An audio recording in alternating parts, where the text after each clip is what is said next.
So this is me not paying for a subscription anymore. I've had a Ring doorbell on my house. I've used Wyze cameras and I've used Arlo. And every single one of them eventually hit you with the same thing. A monthly fee just to see what it recorded. I got tired of it, so I did some researching and found Reolink. I reached out and asked if they'd be willing to send me some of their cameras to talk about, and they said yes.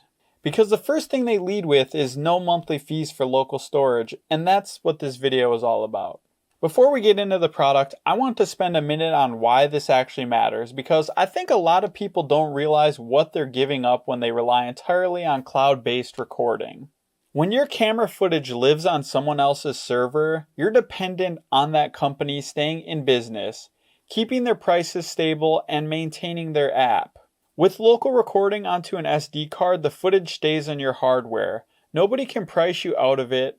Nobody's server going down means you lose access to it, and if the company shuts down tomorrow, your camera still works and your recordings are still there. I also got this because I wanted to connect it to my home server for local MVR recording. But I'm going to make a second video on that topic later, where I will show you how you can set up your own mini server. But for now, let's just get into the hardware. This is the Reolink Video Doorbell Battery. Out of the box, you get a doorbell unit itself, a mounting plate, a horizontal wedge for angle adjustment if your wall isn't perfectly flat, and a paper mounting template for marking your pilot holes accurately. On the hardware side, you have a wire nut and jumper cables for connecting to existing doorbell wiring, mounting screws, and a USB-C cable for charging the battery before you install it. The USB-C port on the back of the camera is a charging port. This camera has two power options.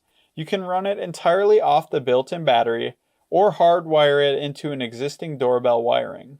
We'll get into both in this video. The camera itself shoots 2K 4 megapixel resolution. The key detail here is the aspect ratio. It shoots in a 1:1 square frame rather than the widescreen rectangle most other cameras use. It gives you a full head-to-toe view in a single frame.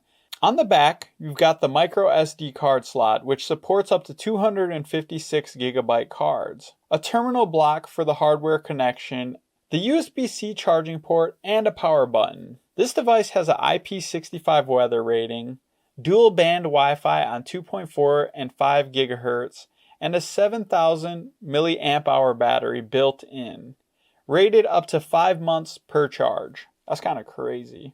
For mounting, the paper template takes the guesswork out of pilot hole placement. I just ended up reusing the same hardware and mounting points from my previous camera. But if you're going to do this, you might want to drill some pilot holes or insert the anchors if you need them. And the base plate just screws in.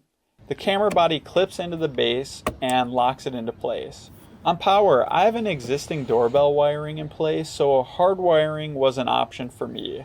The terminal blocks on the back of the camera connect directly to your old wiring using the included wire nuts. If you go this route, the battery stays topped off continuously and you never think about charging again. If you don't have existing wiring or just don't want to deal with it, skip all of that. Mount the base, snap the camera on, and the battery handles the rest for up to 5 months. For the chime, I already have a mechanical chime in the house, and for some reason this camera doesn't work with that out of the box, so I'm not really sure what the issue is with that. I might be able to deep dive into that, but Reolink also ended up sending me their wireless charger, so I set that up too.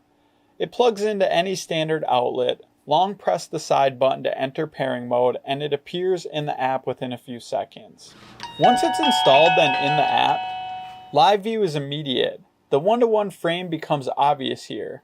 You're seeing the full length of whoever is standing at your door, which is genuinely more helpful than a widescreen shot that cuts them off at the waist. You really can get the full picture of this, and I think that that's important for a security camera that you want on your front door. The camera also has a 6-second pre-roll buffer, which means that clips start before the motion trigger point. Recordings get stored straight to the SD card, and playback is right there in the app. You can scrub through a timeline of everything the camera has saved. So if you're looking for a product like this, be sure to check out this link. You're going to end up supporting the channel, and you can get an awesome camera like this. Also, the best part is that none of the features that this camera provides is behind a paywall. They offer a cloud storage as an option if you want off-site backups, but nothing about the core features require it. Which is really why I decided to look into this camera, and I thank them for sending me this unit, but that's really it. The camera's on the wall, the SD card is recording, motion alerts are on my phone, and there's no reoccurring monthly bill compared to other camera apps. I got a kitty that wanted to talk about this as well. But comparing that to what Ring and Arlo cost over 2 or 3 years, the math gets pretty clear fast. Now for me, this is just a starting point. I want to take this a step further and set up a full local MVR using a Zima board too. So the footage is also backed up on my own home server with AI detection running locally. I'm going to save that for a separate video, but if you just want a capable doorbell camera that doesn't charge you every month to see your own front door footage, this is a solid place to land. And I know some people might say the Wyze cameras can do that, save to that, but you don't really get the same notification levels without actually paying for their service on a camera. So if you've been frustrated with subscription cameras, hopefully this gives you a clear alternative. Links to the Reolink doorbell are in the description, and if you want to follow along when I build out the local MVR side of this, subscribe. I might be using a Zima board too to show you how a capable small device like that is possible, or I might use my server behind me here. But leave a comment if you made it this far, and if you're considering making the switch from cloud-based cameras, and let me know what kind of cameras you use. I'll see you guys in the next video.